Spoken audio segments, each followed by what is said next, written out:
Foxbody Mustangs, in my opinion, are today's 55 Chevy. They make for a great all-around hot rod, and as far as drag racing goes, they're at the top of the list.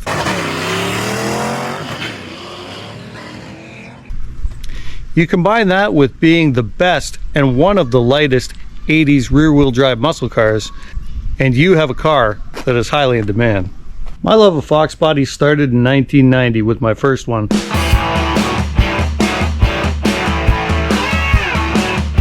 And I've been enjoying these cars ever since. As a matter of fact, I've never been without one. So having dealt with these cars for so many years, I want to talk to you guys about what it's like to buy or build a Fox in 2024. With demand driving up prices for these cars, they can start to get pretty expensive, for a nice example.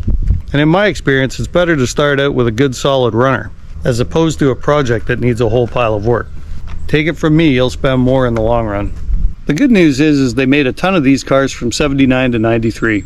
However, being the leader in 80s muscle means these cars are still highly in demand today. You combine that with a new generation of Foxbody lovers, plus the amount that have been destroyed in the past, and the ones turned into race cars, this can make it really hard to find a good one today. Even a good one today may be suffering from old parts, poor aftermarket parts, or too many unknowledgeable hands having worked on them in the past. The earliest sequential EFI cars are now 38 years old, starting with the 86s.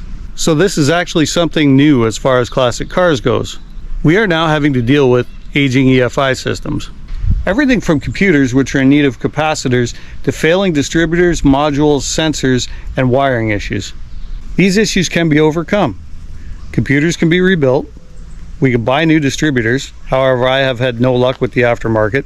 You can keep a spare module in your glove box, as well as the tools, and know how to change it. So if all else fails and you've got a gremlin underneath that hood, you can go Holley EFI. However, this option is not plug and play and will require tuning.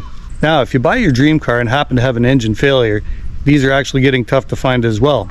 With the last year of the 5-liter pushrod being 2001, prices for these older running engines is increasing as well, and you may not know what you have until you get it in your car and start driving it. However, if you can afford it, there are aftermarket crate engines available. The T5 5-speed is getting even harder to find these days in working condition. So in my own car, I had a good working T5 in here from the U-Pull. The other day I was out driving, I went from second to third as I always do, and completely exploded that transmission. So I threw another old used one I found in here, and second gear is rattling and the third gear synchros need some attention. I really need to do something else with this transmission. Once again, if you have the money, new is probably the way to go. And while you're at it, now is the time to do a clutch and a flywheel. So don't look at anything that needs body work unless you can do it yourself.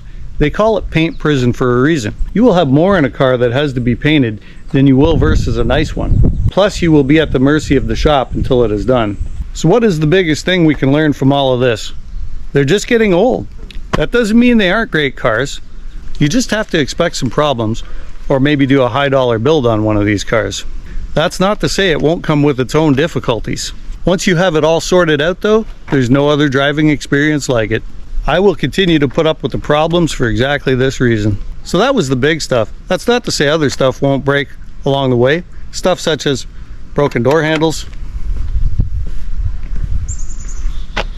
worn out wiper motors,